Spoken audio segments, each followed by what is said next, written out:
Hi there, family and friends. Welcome to Bless TV's One-on-One With. I am Omar Oliphant, your host, and today we have with us the Women's, Children's and Adolescents Ministries Director of the Jamaica Union Conference of Seventh-day Adventists, giving administrative oversight to the work of the women, children, and adolescents in the East Jamaica, Central Jamaica, Northeast Jamaica, North Jamaica, and the West Jamaica conferences of Seventh-day Adventists. She is the superwoman with the super ministry.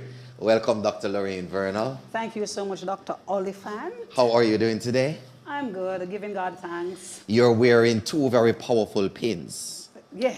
One is the Women's Ministries pin. Yes. And the other is End It Now. Yes, sir. Ellen White makes some statements in relation to women's ministries, and I'm going to read it, and I want you to just share what you think on it. She says in welfare ministry, quote, "The Lord has a work for women as well as for men. Amen. They may take their places in his work at this crisis, and he will work through them.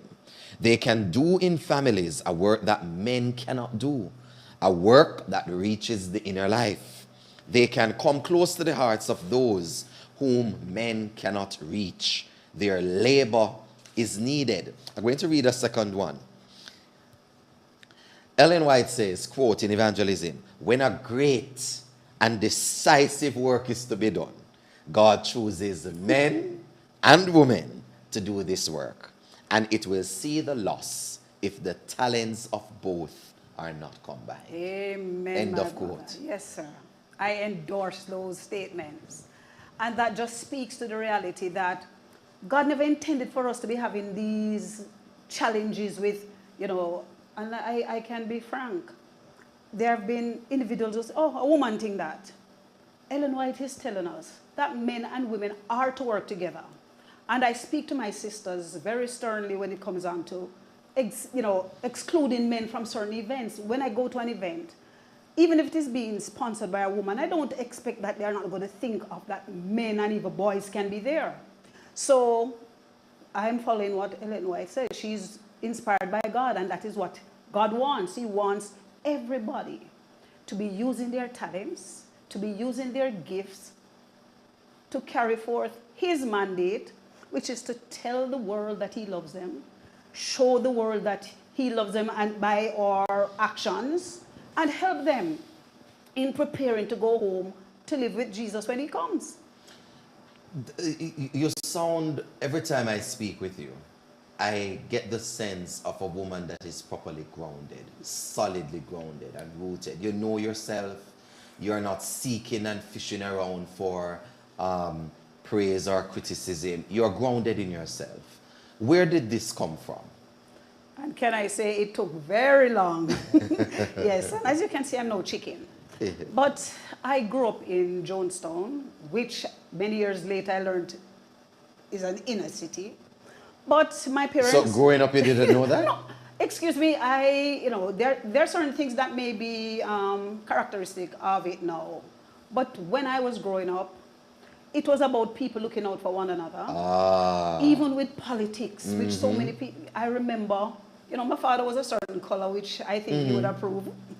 But when they had politics, you'd find one set coming from up the road, and the other, and they join in the middle, and they dance, and they go. So sadly, I was there to the point when the wars took over and people lost their lives because of their affiliation. So I've seen the good and I've seen the bad. And so I grew up in Jonestown. My father and mother with my brothers and sisters. We were not well off, humble household, and my father would insist, he's not taking us enough, but he would send us to church. And so I grew up loving church, and I loved school as well. So we went to the school that we would walk to school, and I loved going to church, so I would go to any church. I only wanted to know that it's a church event, and I would go.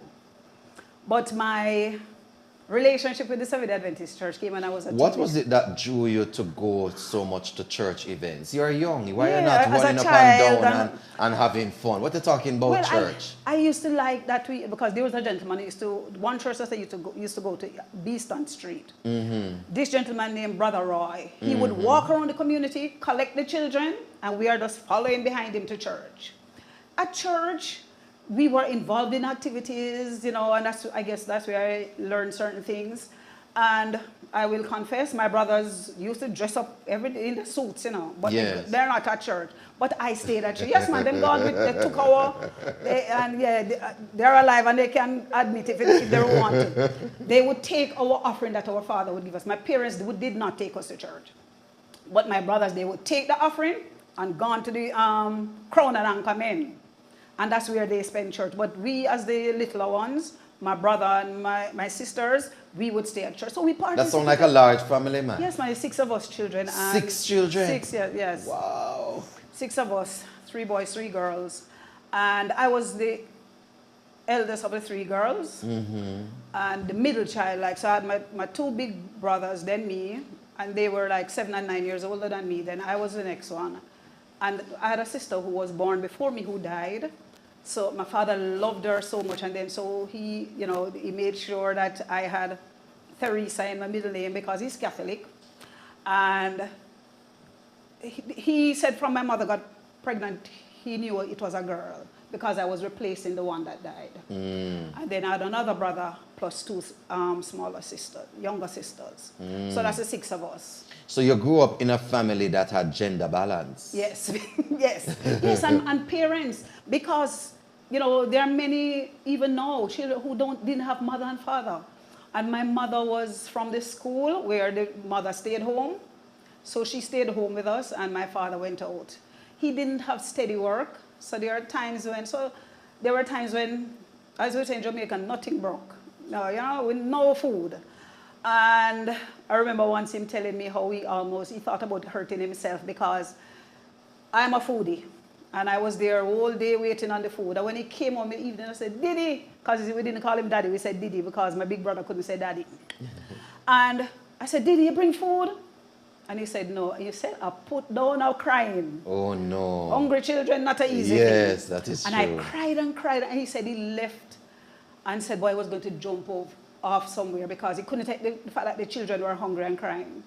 But he said he walked somewhere. Johnstone will live and he reached Spanish Town. You know that is a nice walk. Yeah, that is a good distance. And he said he got some money and he walked from Spanish Town and came back to Kingston. And so we had dinner. And so sometimes those dinners, you're half asleep or full asleep and, but he went. But my father, I must say, he stayed with us. And my mother stayed home. And then after a while, we started having like chickens and duck and pigeons.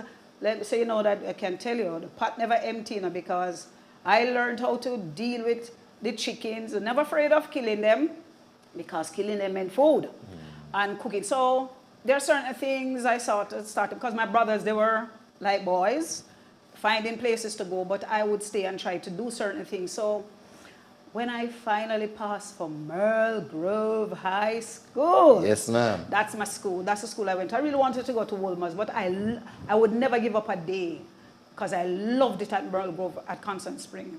And Merle Grove is a girls' school? Yes, a girls' school. So that's where I went because I wasn't so dunce.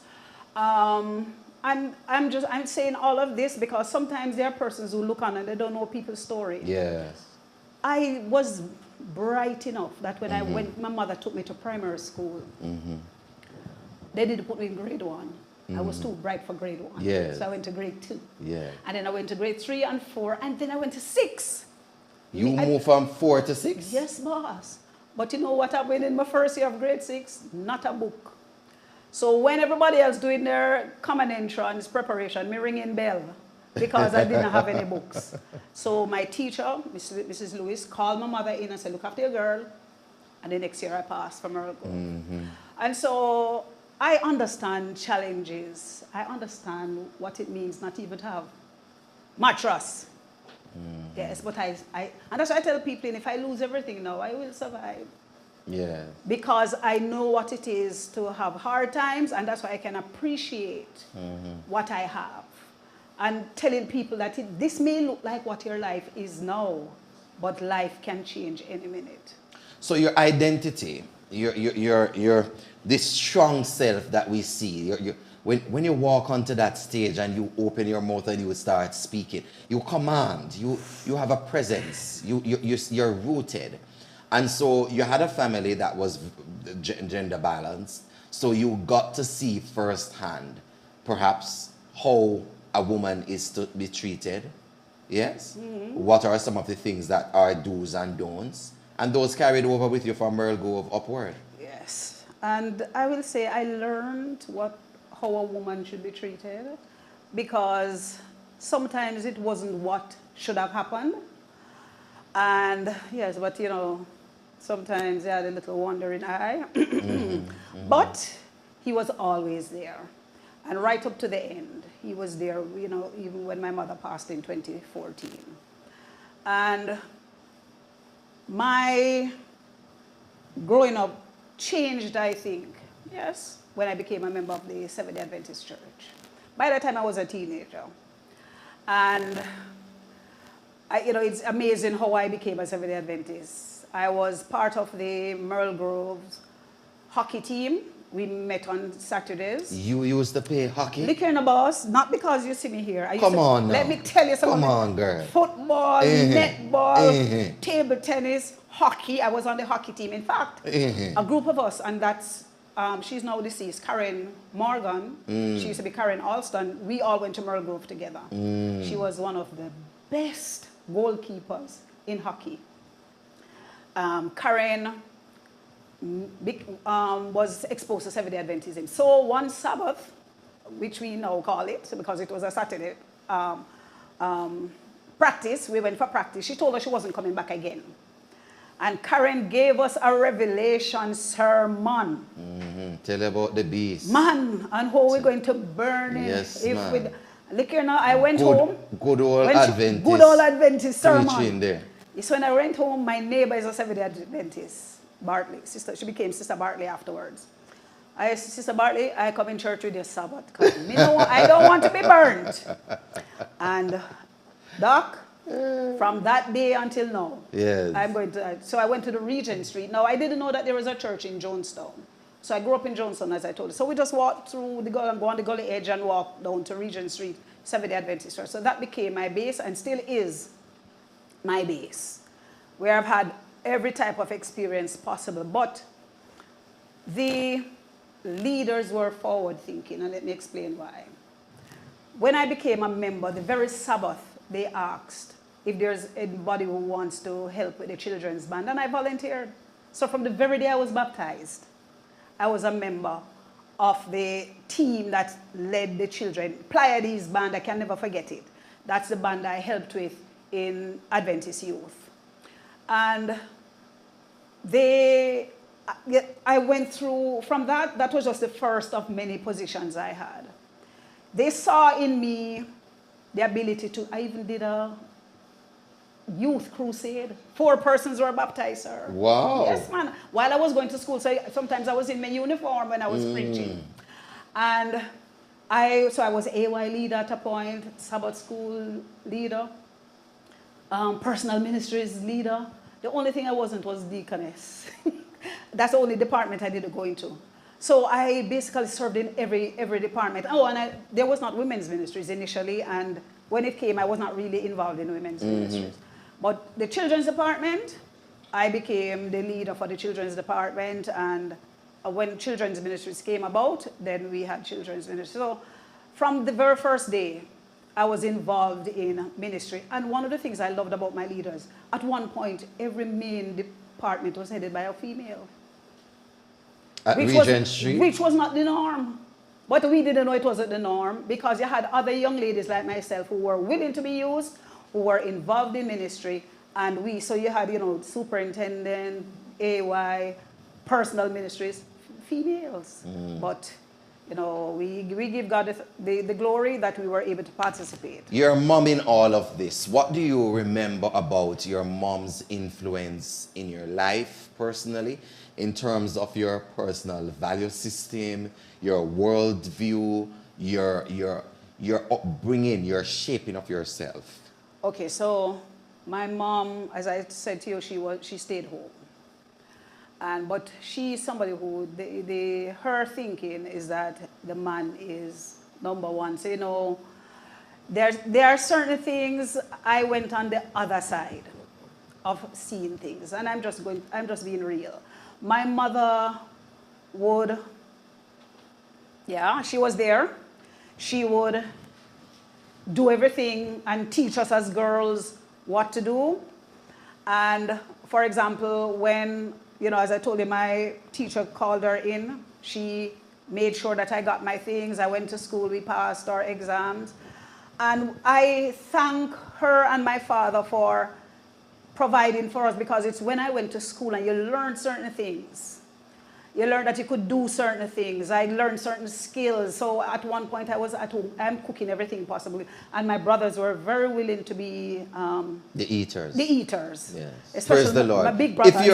If you're cooking and you're expending all of that energy, yes, we wouldn't want you to cook and the food is wasted. Especially my oldest brother. Oh yes, man, Barry, yes, he just want to know, and he would help me to rub up the cake and everything. So my mother helped me to see that, you know, you look after your house, you learn to do certain things, because she herself, and I must say, you know, she didn't get a fraction of the privileges that they gave us. She grew up, you know, very disenfranchised. She, you know, could say suffered abuse, but then she found my father and they were in love, and he took her and he had her and he stayed with her right up until the end, and they got married. When I became a Seventh-day Adventist, I realized they should not be living together like that. So I had influence and got them to get married and changed their relationship, because they were together all these years when they were teenagers. But when I became a Seventh-day Adventist, and that's one of the things I think with them as well, they listened to me because they realized that their efforts were not in vain. I'd learned certain things. I learned certain principles. And so when I became, I said, Mom, you know, you need to get married, because, you know, that is what God wants. And then my mother became a member of the Seventh-day Adventist Church. So she was a member of the church until death. My father still holds to his Catholic beliefs, but you know, very respectful of my belief system, and we pray for him and we encourage him. But he still holds to that. So we are hoping that before, you know, he will still, before anything happens, he will still do it. But he still holds to that. But we still love him. There you have it. A conversation with the powerful lady who commands the respect and the leadership of the Women in Jamaica Union Conference. We're going to be speaking a little about that, because the largest share of the membership is in fact female. Amen. And so to have conversation with Dr. Lorraine Vernal is definitely something very important. This is Blessed TV. It's one-on-one today with Dr. Lorraine Vernal, the Women's, Children's and Adolescents Ministries Director at the Jamaica Union Conference of Seventh-day Adventists. We're going to throw to our sponsors, take a brief word, and we'll be right back. 1 in 3 women around the world are victims of physical or psychological repression. End it now. More than 135 million girls and women have undergone female genital mutilation, and an additional 2 million girls and women are at risk each year, 6,000 every day. End it now. In the United States, 1 woman is battered every 15 seconds, usually by her husband or boyfriend. End it now. 1 in 5 women around the world will be the victim of rape or attempted rape in her lifetime. End it now. Why now? Because we can't wait.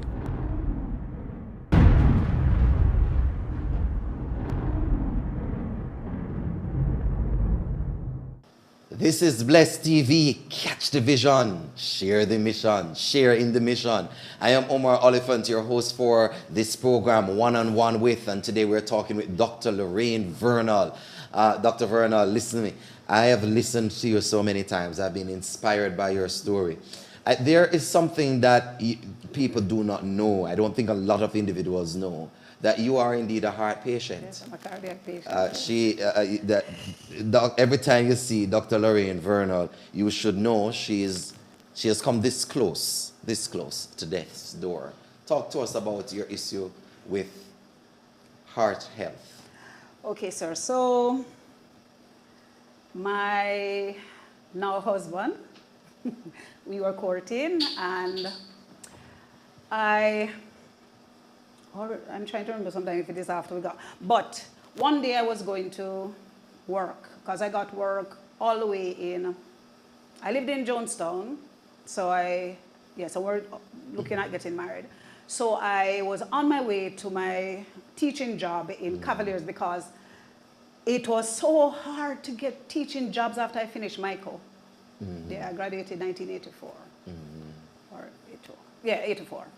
And so I tried and tried, and I finally got a job. So, going there, planning to get married and all of that. So one morning on my way, running to catch my country bus, because it's not like now. Yes. JUTC. The men knew me, man. The men knew me. And when I hear they hear the horn, you better reach up there. But they would wait. So they were actually waiting on me. Yes.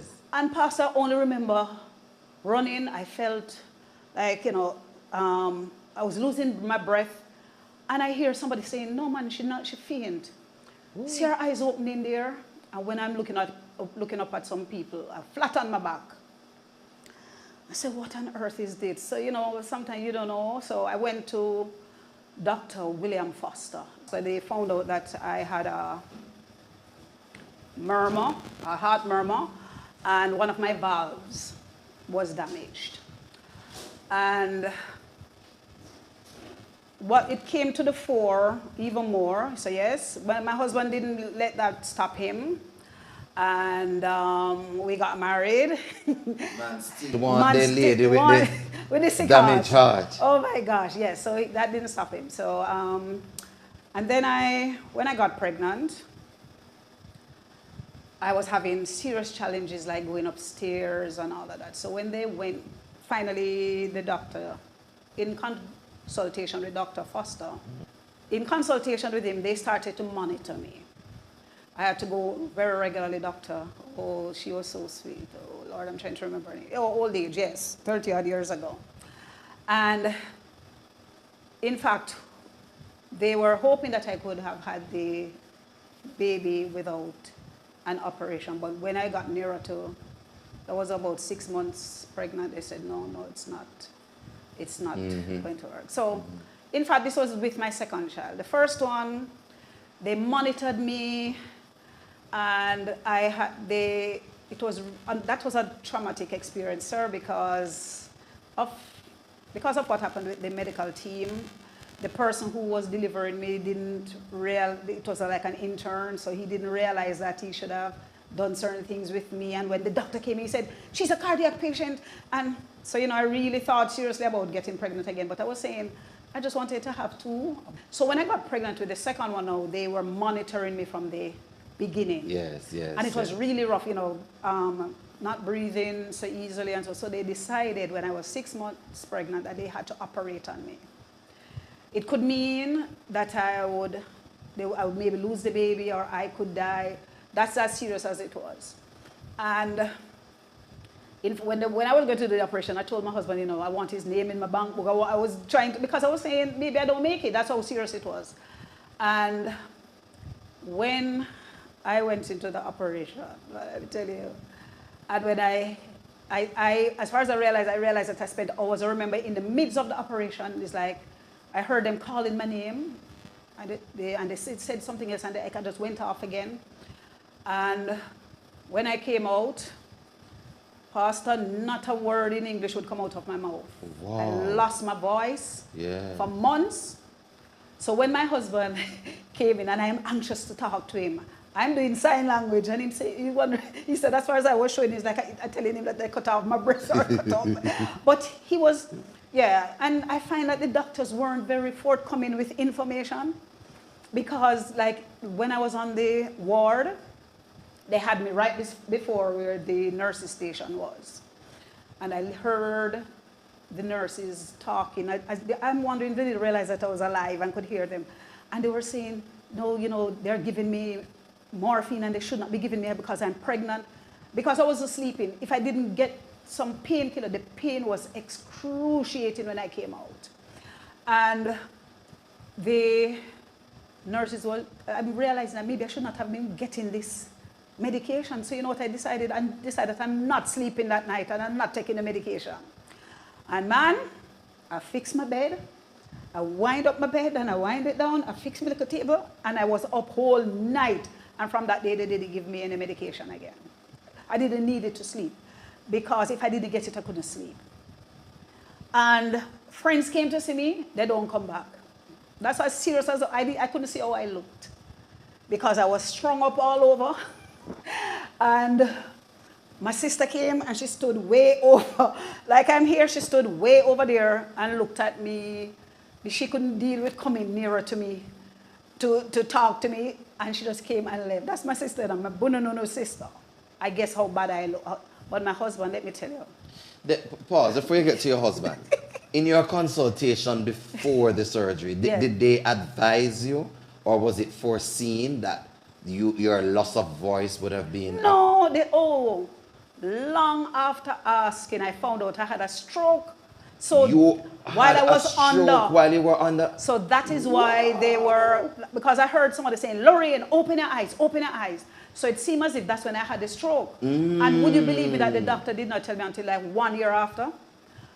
Let me tell you, sometimes, and it's now, you know, you say to people, ask the doctors everything. I was not told anything in terms of the possible implications, nothing effects. Like that.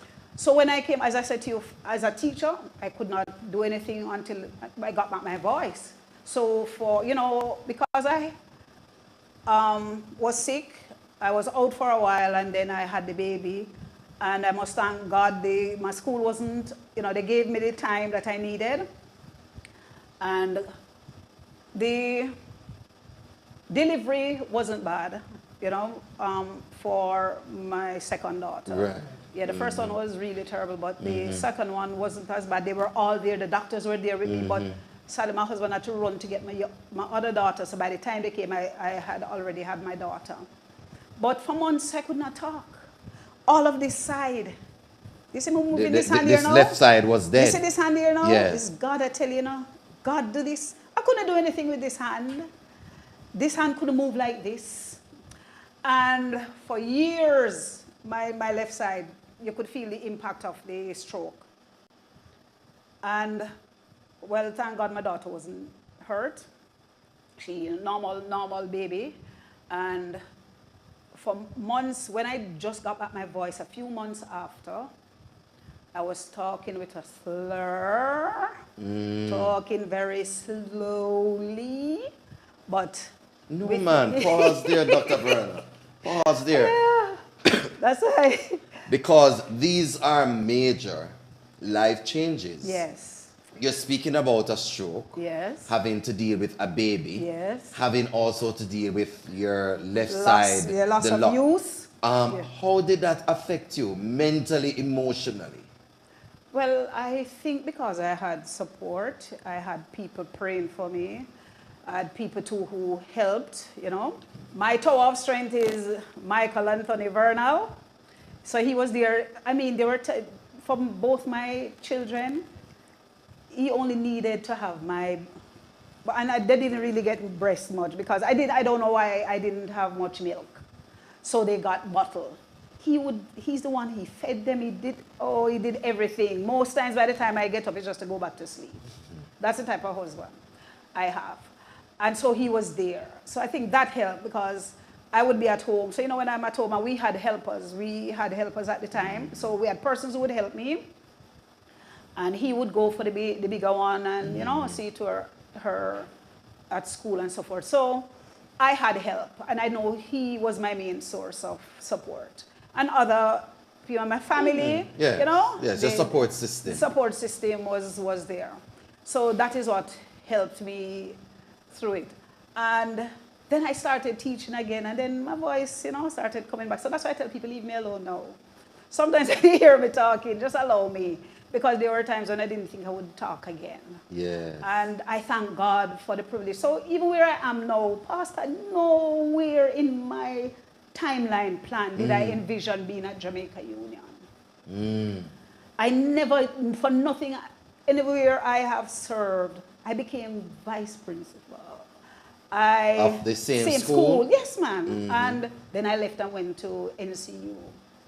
To do further studies or to work? No, to work. Okay, so you were at NCU as a lecturer? Yes. Okay. I went to, Dr. Grace Kelly came to my house basically to interview me. Yeah. You see, I tried in a different department and they told me no. Okay. I went and did it and they said no. But then, I don't know how she heard about me, but then she came to Kingston, came to my home, and then I became a part of the behavioral sciences department. Yeah. So God has been awesome. God, and that's why I can't be ungrateful to God. Because He has brought me through some real challenges. And so when I talk to people, I can talk from my experience. That's right. Yeah? That's I right. know. And don't think it was easy, you know, because some of the brethren, yes. all one sister said, why am I going to get pregnant again? When we, you know, these are things people say unkind things, and you hear, you know, even my first daughter, she's still on the slender side, but she took long, she just did everything differently. The other one was, Speedy Gonzalez. But when, you know, people would say, something wrong with your daughter. The doctor telling me that something is okay. Because she's slim, she didn't eat everything. And some people would be saying something wrong with her, I'm going to have one next one. These are some of the things. So sometimes I say to brethren, it's better you don't have anything to say, it's better you pray. So sometimes when people tell me awful things that I say to them, darling, I say, been there, done that. That has not stopped me from moving forward. When a little brother, he's dead now, brother Gordon from Berry and Gordon, the duo, stood with me in the church yard one day and said, you know, they're going to go to Jamaica Union. I laughed at him. Oh, I must read Jamaica Union. That time I was at East. He said, you're going, I said, Elder, I know you love me and you have good plans for me, but ridiculous. So here I am. And so I say to people, it doesn't matter where you are from. It's whose you are. I belong to Jesus. And one of the things I've been willing, so from the very first day from I came into the church, I'm willing to help. And I'm willing to train others and tell others that you can do it. And that's one of the things that keeps me, that's one of the things that I would think is the foundation of my women's ministries now, where I don't judge people based on where they are from or who people think they are. As long as they're willing. Your life experience and exposure and background has given you a window through which you can view the struggles and adversities of life in a much different light, because perspective is very important. You know, you can literally be going through hell and at the same time be in a healthy place mentally as best as possible. And I find that in conversations with you, you have modeled this kind of resilient spirit, this drive that even if there is a wall, I can be able to get past it. I can be able to get through it. Find a way to get through it, yes. And that is what you're part of, what you bring to the women's ministries table. Yes, sir. But before we get to women's ministries, I want to find out, so tell us a little bit more about the heart journey. So since... So because sometimes as if I forget that, you know. Yes, sir. So with Dr. Foster, I was put on a regimen, where every month I had to get an injection, penicillin. You're right. Yes. And then after I did the operation, they took me off it. So when I just started... You did what operation? When I did the same heart operation. Right. Yes. So when I did that operation, I was on it for a few months and then the doctors took me off it. The surgeon and the others, they said, I didn't need to get it every month anymore, because there are persons who are cardiac patients who have to still get an injection every month, and I used to get it every month. So that's it. So now it's only, okay, there are certain things, like for example, and that's why when COVID, I had to be so careful. Because normally if I get like a cold, bad cold, I have to spend at least 5 days in the hospital for antibiotics to get into my system. So even when I used to just go to do any dental work, They have changed that now in the medical field. But I used to have to get antibiotics before, just to do cleaning. Wow. So, and I don't have to do that anymore. When the heart operation was about opening my valve, because it was constricted. So instead of, you know, it was not opening. So that's why I was having the shortness of breath. So the doctors told me that maybe in 10 years' time, which is 20 odd years plus, I would maybe need to get a valve replacement. I've never had to do that because I used to go regularly to the clinic and so forth, and they would check on me. Periodically, I go to do my ECG or echocardiogram to see how my heart is doing. And I let them know my history, so I go to Heart Foundation, and I used to, when I was down by Mandeville, I would go to the Cobblestone where they have a heart. So I do that check, and up to last year I did my ECG and echo, so I just need to do it this year. So I keep in touch. It's a new cardiologist I'm going to, but that's what I don't really have any medication that I take now for my heart. Jesus ought to fix it. So, Dr. Vernal, for the ladies who are out there and for patients with maybe not the same but similar or, you know, adjacent issues relating to health, a lot of persons do not have what it takes in them without support systems or assistance to deal with these significant life changes. Some feel depressed, some enter into a gloomy state, some lose their personality, even their identity. What has been some of the practical steps? So when you feel overwhelmed, when it becomes pressuring, when it becomes, you know, it just engulfs you, you might break down and cry. Speak to some of our women about how they can be able to go, you know, some tips, tips to survive. Okay, so some of them are going to be where you need to be in touch with your medical personnel. Right. So that is good. And be very careful listening to some. I know there are many videos and people that say throw away your medication. Still keep in touch. I would suggest if you want to go that route, go to somebody who is trained in both areas. Both medicine and naturopathy. Yes. So check somebody like that who can help you to balance it. Stress is one of the greatest killers. So we have to learn to de-stress. Sometimes we are trying to kill even church work. You can't kill church work. Mercy. You can't kill housework. Look at that. Some of us take vacation, and all we do from the very first day of vacation is cleaning house. And sometimes the other day my president was going to say, sir, for the first 2 days, turn off your phone and just lie in your, and just rest. Get your body back in sync. Because we don't do that. Sometimes we feel like it is a sin. So look after yourself. Get support. And one of the things I've learned even through COVID, support doesn't always have to be face-to-face like this. It can be on the telephone. I have made friends with people in different parts of the world using the phone, using Zoom. Use whatever medium you can use to get support from one another. Because sometimes when people hear, you know, when I talk to them, they say, oh, true, they can't believe. You know, and there are some things you have to just have a mindset. I've decided I'm not wasting my time on some issues and some people. Some people are just negative.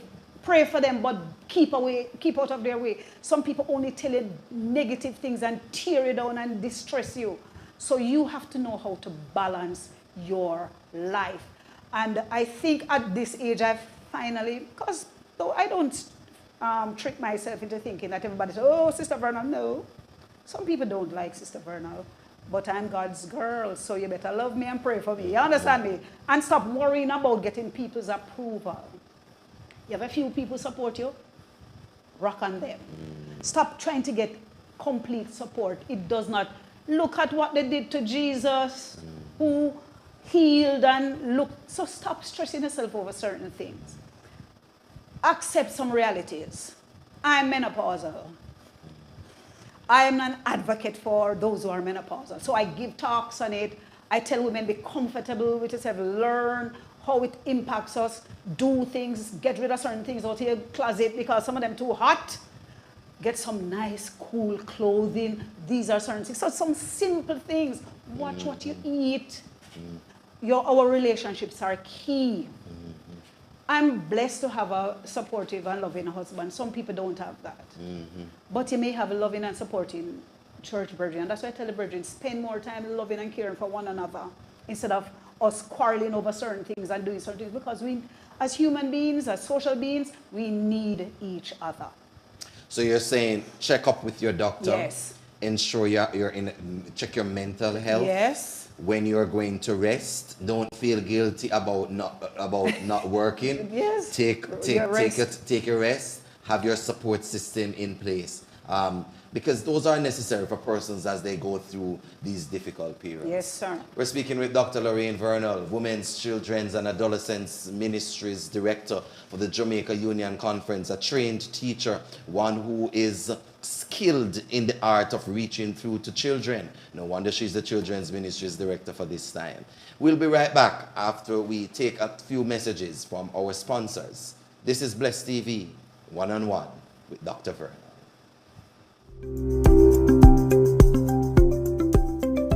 Under the theme Rescuing Our Mission, our women's ministries has organized impactful conventions and prayer summits.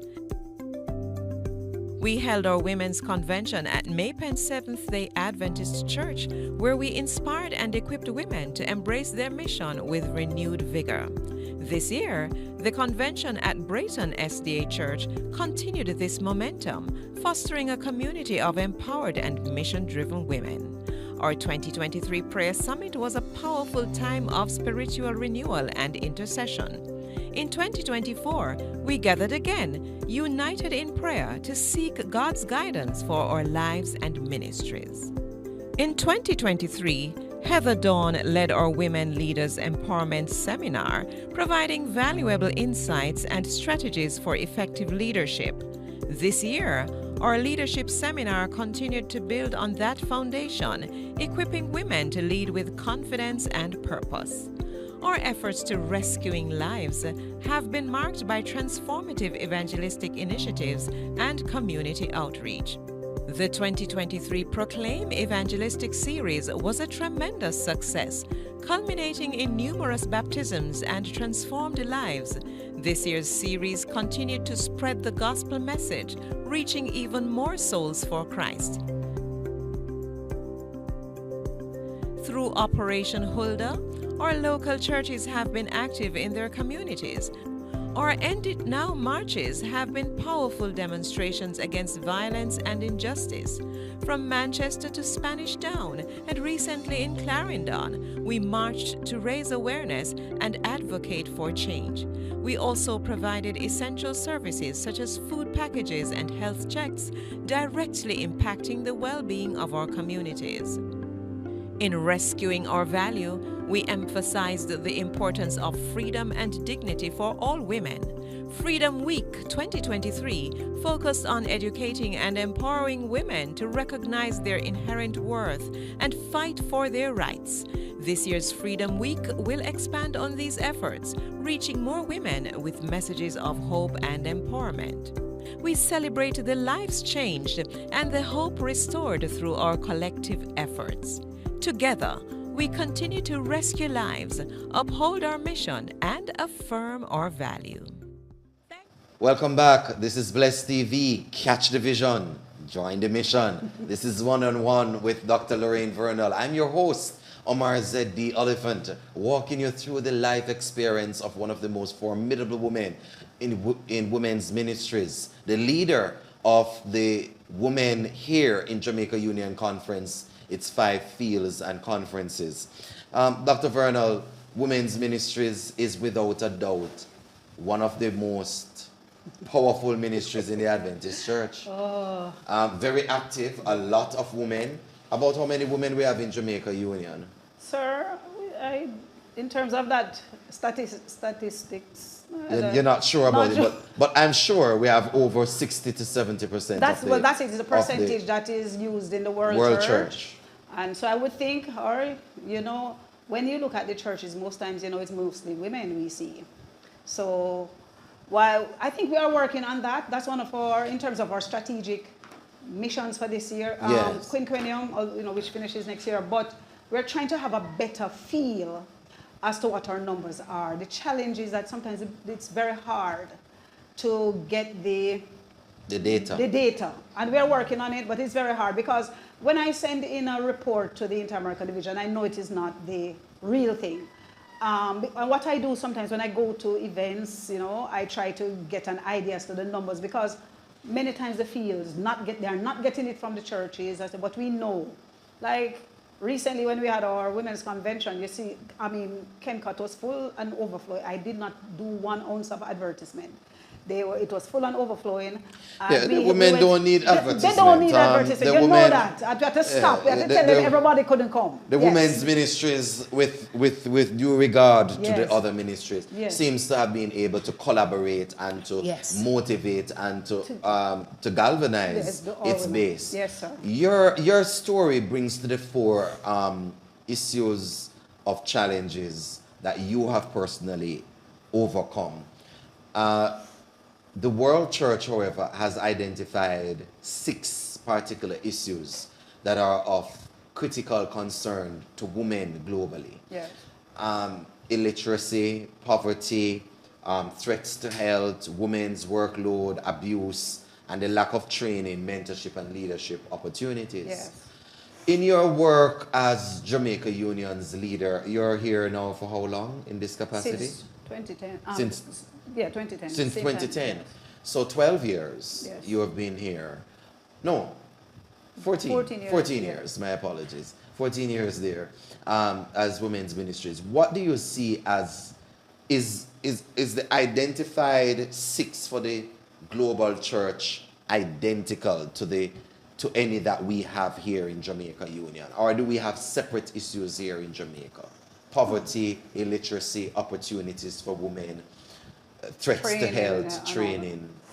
Well, those issues came out of a worldwide survey. Right. And so we are impacted. And one of the things since 1995 when women's ministries was officially voted, because you know, it started before, as we were talking earlier. And Irish Henry was the one who... this lady. And then because she died, it didn't have anything until they voted again in 1995. So since then, women's ministries operates on 3 premises, or 3, if you want to call them, 3 tenets: nurture, empowerment, outreach. Okay. Nurture has to do with the women themselves getting closer to God, learning, you know, using the various media that exist.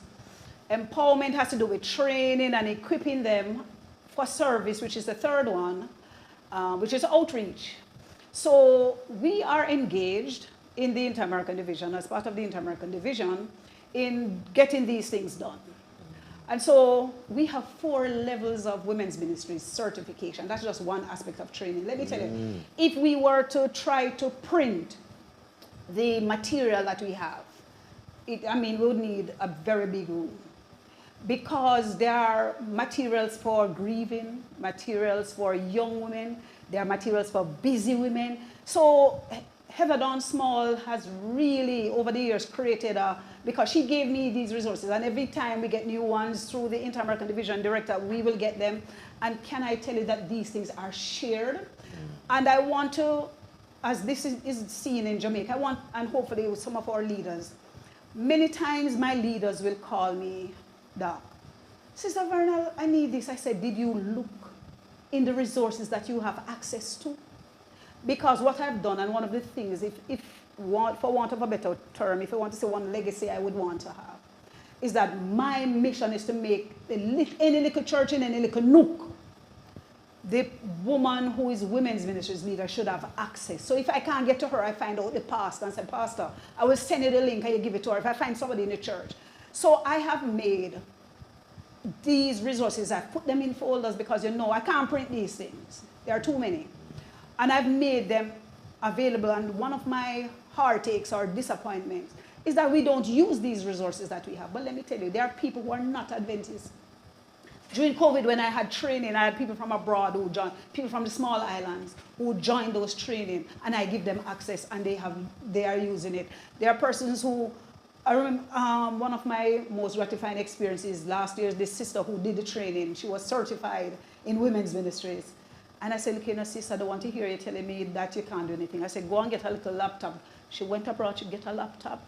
And she called me and said, Sister Vernal, I just working on the projector now. You understand? That is what I want to hear. Yes. And there have been women over the years who they will call me and say, Sister Vernal, you can't come to preach. I said, darling, hold on. There's a sermon. If you study that sermon and get familiar with it, you can adapt and adjust it, and you can be the preacher. And when one comes to Sister Vernal, when I did that sermon, the people saying, you are here all these years? So that is my thing. Empowerment. It cannot be about Lorraine. Women's ministries cannot be about the directors. It must be about every little woman, whether she be a higgler, a farmer, a dressmaker, a lawyer. Each person must know that she has. Or a housewife like your mom. Somebody at home who, you know, that's your choice and you're doing that to look after the children and working with your husband. You can stay right at home, access these resources. So that's what I do. And when I go to visit anywhere, I say, do you have the resources? Give me your email. You don't have an email, give me your son's email and I'll send it to him. So my thing, empowerment is something. And in these resources, some years ago, they had one on mental health out of GC from women's ministries. We have it, wellness, and it touches different aspects of emotional and all of that. So we have resources, but it's for the people to use. And my thing is, it can be that I have it at the union. I give it to my counterparts, but I also make it available to anybody. So pastors have asked and I've given them access. And there are books, there are PowerPoints, and every year the Inter-American Division director sends things and they're shared with my counterparts and they're put in the folder, and anybody who sends me an email, they have access. So the issues, for example, in Northeast, I must commend my counterpart, Dr. Morrison. She focuses, and one of the things the women's ministries gives us to is the ability to do surveys. What works at Andrews is not necessarily needed at Regent Street, where I'm from. So leaders are given a survey to check what are our needs, what are the needs in my church, in my community. So when I look in Northeast, there's a breakfast program that the women's ministries leaders in a certain Stanton church do. That's what they do. They provide lunches, breakfast for the taxi men, then it expanded to school, to students and to others. That's ministry. So when you go into your community, you look, so if you're in a farming community, your needs may be different from what's happening in another type of community. So those resources are there. So empowerment is a key element of women's ministry. So as we nurture ourselves by doing our Bible studies and so forth, women who, you may just have your laptop, but you have 2 or 3 women, you can take your little laptop, and right there in your home, you have a Bible study with persons right in your community. So we have a lot of resources, but the problem is we need to use them. Tell our listeners or viewers where we can get access to some of these in terms of websites that you're speaking of. Well, okay, so there's the General Conference website, and I'm not referring to websites now. I'm referring to folders that I have in Yes, Google. understood. Yes. So for those who may want to, you can go onto the Women's Ministries website. Just put in AdventistWomen.org, and you'll find resources for every special day. General Conference. General Conference. Website. Yeah, that's the general. That's the main place that we're going to find things. Right. But I have more than what is on that, because that? When Heather Dawn visited us in 2012, she gave me a thing with all that she had. And there are some new ones that come out that may be on the website. That needs to be updated. And yes, that's it. So we have those resources. And if they send an email to women at jmunion.org, I'll send the link to them and they have access to it. Give us that email again. So it's women at jmunion, everything common letters, .org. One more time. Women at jmunion.org. So one of the major legacies of the late Heather Dawn, who I think has done a phenomenal job at raising the profile of women's ministries and really making it come to the fore to the center of conversations is End It Now. Tell us about End It Now. Yes, and it started out with ASTRA and Women's Ministries in 2009. When she came here in 2012, we gave signatures, we collected signatures and gave her to take back, because at that point they were seeking signatures to say, we want this to be recognized around the world. Initially, it started out as End It Now, ending violence against women and girls. But since 2016, it has been, and as you can see on my little pin from here, the pin says, Adventists say no to violence. Yes. So what it is saying, every one of us are Seventh Adventists. We're standing against violence and abuse. Violence and abuse. And one of the things that is my passion, End It Now is not August 24 that it is going to be observed this year. End It Now is from January 1 to December 31st. That's what I'm saying to people. So don't wait until August to be talking about End It Now. Do an End It Now summit any time of the year. Do a weekend. Put it, any program I'm doing, you're going to see my End It Now banners, because I'm saying to persons, keep this before people. So I did these little pins, only a few of them, but... I'm sorry I'm not wearing mine. I have mine. Yes, you understand me. And I'm saying to people, End It Now means if I hear that a group is out there, I'm going out there with my banner. I'm not going to say, because all of us as Jamaicans must take a stand. And we don't laugh. I tell women, we don't find it funny. We don't send around those videos with men being beaten and saying, oh, the man get beaten by a woman with cutlass and it's funny. It's not funny. It is abuse. Our children must know that they are to be protected. The elderly must know that they should not be abused.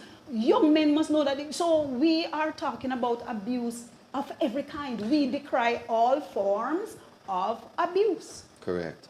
And that's a very good stance, Dr. Vernal, because many times when only one gender takes up the topic of discussion that is really an issue for that gender, it appears as though the other gender should not, you know. For example, we might know that abuse mostly affects women, but there are instances where, in fact, the men are actually abused. Look how many of our men have been killed, and you know, so we can't. We have to say no type. No type. No, we say no to every type. Correct. Yes. Correct. Dr. Vernal, many individuals know you as the Women's Ministries Director. Persons do not know you, though, as an author and as a conflict resolution specialist. Author. We have Dr. Lorraine Vernal has written the foreword for this book, Justice for Women, by Dr. Jude Janville. And it goes through Old Testament. It's a cry to the pandemic of discrimination, intimidation, abuse and violence against women in society and religious communities. And you have not only done the foreword for this, Dr. Vernal has not only done the foreword for this, but Dr. Vernal's dissertation work is one that I think needs to come to the fore of the discussion. And to close off today's interview, conversation, I want Dr. Vernal to share a little about this book, Justice for Women, number one, but then I want us to get into your dissertation work, because conflicts are a part of not just the family structure, but also the workplace. And if individuals do not know how to properly manage it, it can certainly lead to even terminal endings. Yes. So speak to us about Justice for Women. What is this book all about? I know you didn't come to promote it, but I am here to promote it because it's important. Okay, so as you see, it is written by Dr. Jude Janville from the UK, who visited us this year and met me over the telephone and asked if I would be a part of the project, which I love, and I'm not going to go into it. Why I'm saying that he is a pastor in the Seventh-day Adventist Church, and this is something that I've said to my brothers. You just said it. When men speak to certain issues, it makes a difference, because when I speak, it says, oh, she's aggressive. That's how it is seen and interpreted. But when men do certain things, when men come with us and say, end it now, stand up with the woman, stand up with us. Stand up side by side, So, shoulder to shoulder. So what he has done, and I'm encouraging those who can buy one, it's on Amazon and so forth, and hopefully copies are going to come to Jamaica. It's a theological look at how women are seen in the Bible, which counters certain ideas that people have about like women are less than men and so forth, done by a pastor who's using the lesser vessel. All of those things, and who many times use the Bible as a whip. But as you say, that's not where we're going. But it's on the premise that we are to be treated equally, which we have a statement that we are one humanity. Comes out of the General Conference. We are one humanity, yet still there are some persons, and I said it to you, Pastor, and I said it to Dr. Jeanville too, that when you gentlemen speak to it, because I listened to the men, and I saw the discussion in GC, I'm not going to tell you that I've gone into details. I was reading again as I prepared, and you saw where there's biblical people use the Bible to say certain things are okay, and people use the same Bible to say that. So even the discussion reordination, this is not about ordination. This is just saying treat women equally. That's all it is. It doesn't deal with that. So we are saying that you can find it in the Bible to say yes, to support it, and no, and the same Bible to say no. I'm saying, and you said it at the outset, this work is for men and women. And I should not be fighting. When a sister calls me, and this is a real case, to say that Women's Day, and I tell my leaders, women's ministries cannot be for 3 days for the year, or if not, cancel that ministry. Women's Day is from January to December. Women's ministries is from January to December. You have to be involved in ministry right throughout the year. Find things in a community. Include the women from outside the church in women's ministries. When you're having certain programs, include the men. I never give a talk on menopause without including andropause. Yeah. And my men are to be there. So I'm long to be invited to speak at a women's ministries convention. And I've been invited to speak at men's convention. I just think it's wonderful. I think we have a perspective to share. And it has been done at your Andrews. Years ago, a man was brought in from abroad to speak on Women's Day. Yeah. So these are things, and I've gone to men's meeting, and the men go into a room. Yes. And we talk about women's perspective. Yes. And the men, when the women hear them saying, "It's what on the ground we're down there." Because when the men went home, they were doing different things, and the wives asking, "Is what happened down there?" Because sometimes the poor men just don't really know. Not the poor men, but yes, the men. You know what I mean? The men. No, and I say it because sometimes they are blamed. They are told certain things, and they really don't understand why. Yeah. We as women. I'll invite you to come and speak for the men's convention. But before I'm out of time, your dissertation work on conflict. So conflict is a process. It's a multifaceted thing. It's an inevitability in life. We're in a sinful world, so we're going to have conflict. So one of the things I've learned, having looked at the various theories of conflict, when I'm going to make a presentation on conflict resolution, I say to people, you have to first have your understanding of conflict. We look at what causes conflict, how to deal with conflict. But you must have in your mindset, how do you understand conflict? Because some people have had conflict over some very simple things. One man went to the pastor saying he wanted to divorce his wife. She take pot cover him food. And for him, that was divorce. But you and I know it's not the pot cover is the problem. They had other issues, but that for him was what pushed it over the edge. So we have to understand that conflict is a process. It affects all of us, but there are ways that are productive that we can deal with conflict. So I've done many presentations on conflict analysis and resolution. So the thing is to understand it, to understand that there are different theories, there are different ways of seeing it, but there are different ways. There are some, if you want to call it, generic ways that are normally, touted as the best, having gone through, quality assurance and all of that. So sometimes it's going to be, sometimes you have to confront the situation to deal with it. Confrontation doesn't mean fight. Confrontation may mean, Doc? Having the difficult conversation. Having the difficult conversation. We may compromise. Sometimes you have to just avoid it. Some conflicts are not worth it. Why would I be spending my time to quarrel with a taxi man who I'm not even going to see again? Yet still some people make that become their end. Because the war doesn't stop and they pull last, they pull gun, and then you hear that somebody is dead. So we must know which ones to avoid, which ones to pray about. I put in my presentation that some battles are going to be won through prayer and fasting. And then there are going to be times when we can sit down and work it out logically, compromise, and all of those things. So there are different ways to approach conflict, but when we educate ourselves about the different aspects of conflict, it puts us in a better stance to address conflict. If I hear you correctly today, you're speaking about nurture, you're speaking about empowerment, that women must be able to have access to information, access to resources to assist them, not just in the local church, but also in their personal life. Amen. Your own story is a story that is just awesome. And I have seen God shining through your ministry.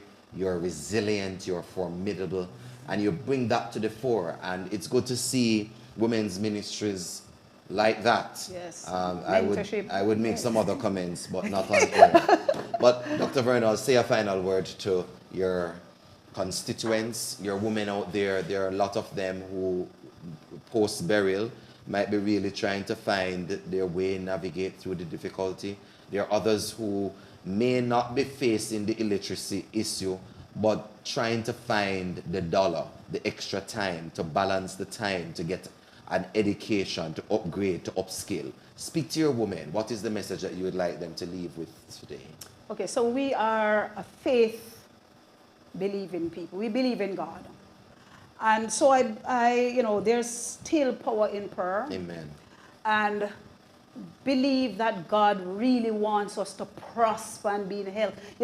That's, if we don't take some of these promises and make them our own, we will just be depressed. Reach out. I went somewhere recently and somebody called me and said, okay, there's somebody I want you to see if you can help. And I met this person who she wanted us to help. And I'm doing what I can to help. And this is somebody who wants, so I'm saying, if you make things, tell me what the cost is so I can say, maybe I can get some sales for you. Right. So sometimes we are there suffering alone. We have to have networks. There are persons who are Community. Community. Right now, Pastor, I kept saying it, and I am now, somebody is holding me to it. I keep saying we need to have some support systems. Because there are women out there who are lonely, no husband, no man. And because they don't have any friends, they are dying in distress. We need to have communities. We need to reach out. I'm not going to tell them that I'm going to find a man for them. But if we have, sometimes it's this loneliness why people are looking somewhere. So, and some people, I tell some women need to leave men alone. In the sense that you have to plan to make changes. If you're going to, so you're not going to just take the man and you fix him and change him. It's about you changing too. So that is another discussion by itself. It is. I won't even bother. We won't even go that road. So I'm saying that there are many things, but reach out for help. Talk to somebody. And sometimes we think what I'm asking help for is stupid. Ask the stupid thing. Because sometimes it's not as stupid because, somebody reaching out, I say, oh yes, that I know somebody who, and people get help. So I know burial has really done a number on people. But one of the things I'm encouraged when I see people who have really been terribly affected, they are positive. People are helping. And I saw your appeal that you're trying to go down to South. Yes. These are the things. So this is how we talk about, some of us talk about love, but real love is when we act it out. So, let's do what we can to help. Sometimes there's a neighbor right next door. Some of us looking to go down South. But your neighbor next door might need help. That is correct. The tree blow down and they may need. That is correct. So let's be vigilant. Let's really believe that Jesus is coming soon and do all we can to make life better for people and to help them to know that there's a God who loves them and coming for them in this world that is so challenging. But what a heaven that is going to be. Let's get ready for Jesus. And there you have it. The formidable, the dynamic, the firebrand, the lady with the super ministries at Jamaica Union Conference. I don't know how she does it. Women, children's, and adolescents. All of them in one. And she carries those weights. under the blood-stained banner of Prince Emmanuel, Amen. leading her, guiding her daily through her own challenges. And as you have seen, the Lord has been good to her. Amen. This is One-on-One with Dr. Lorraine Vernal. I thank you so very much for joining us right here on Bless TV, the best TV. Catch the vision, join the mission. Until next time, I'm Omar Oliphant. Walk good.